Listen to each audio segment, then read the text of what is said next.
நம்ம சிவகார்த்திகேயன் அவருடைய நடிப்புல மிகுந்த எதிர்பார்ப்புல தற்போது உருவாயிட்டு வர படம் தான் அமரன். இந்த படத்தை இயக்குனர் ராஜ்குமார் பெரியசாமி இயக்குறாரு. இந்த படத்தை உலக நாயகன் கமலஹாசன் ப்ரொடியூஸ் பண்ணிருக்காரு. இந்த ஒரு படத்தின் மீதான எதிர்பார்ப்பு ரொம்பவே அதிகமா இருக்கு அப்படின்னு சொல்லலாம். காரணம், இந்த படம் சிவகார்த்திகேயன் அவருடைய சினிமா கரியர்லயே அதிக ஆக்சனுக்கு முக்கியத்துவம் கொடுத்து எடுக்கப்பட்ட படம் அப்படின்ற ஒரு தகவல் வெளியாகி இருக்கு.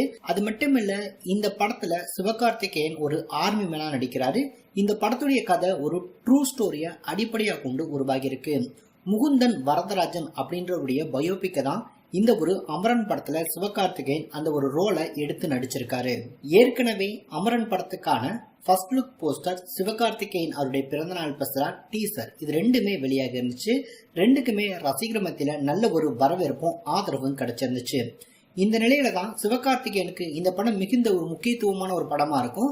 சிவகார்த்திகேயன் சினிமா கேரியர்ல இந்த படம் கொஞ்சம் தனியா இருக்கும் அப்படின்ற தகவல்கள் எல்லாமே வெளியாயிட்டு இருந்த வேளையில இந்த படத்துக்கான டிஜிட்டல் ரைட்ஸை இப்பவே படத்தையும் வித்து முடிச்சுட்டாங்க அப்படின்ற தகவல் கிடைச்சிருக்கு.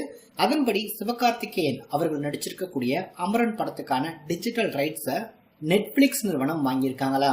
அவங்க பார்த்தோம் அப்படின்னா டிஜிட்டல் ரைட்ஸை கிட்டத்தட்ட 55 கோடி ரூபாய் வரைக்கும் கொடுத்து சிவகார்த்திகேயன் நடிச்சிருக்கக்கூடிய அமரன் படத்தை வாங்கியிருக்காங்க அப்படின்னு சொல்லப்படுது.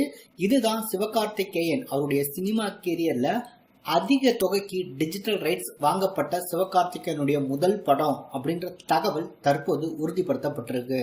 மேலும் இந்த படம் ரசிகர் மத்தியில நல்ல ஒரு வரவேற்பு பெறும் பட்சத்துல இந்த படமும் 100 கோடி ரூபாய் கிளப்ல இணையறதுக்கான வாய்ப்புகள் ரொம்பவே அதிகமா இருக்கு. அது படம் வெளிவந்தாதான் தெரியும். நெட்ஃபிளிக்ஸ் நிறுவனம் சிவகார்த்திகேயன் நடிச்சிருக்கக்கூடிய அமரன் படத்தை வாங்கியிருக்காங்க அப்படின்றது மட்டும் இப்போ கன்ஃபார்ம் ஆயிருக்கு. படம் ரிலீஸ் ஆன பிறகு கிட்டத்தட்ட 4 வாரங்களுக்கு கழிச்சு இந்த படம் வரப்போகுதா, இல்ல 8 வாரங்கள் கழிச்சு இந்த படம் ரிலீஸ் ஆக போகுதா அப்படின்றது அப்பதான் தெரியும். அது வரைக்கும் வெயிட் பண்ணி தான் பார்க்கணும்.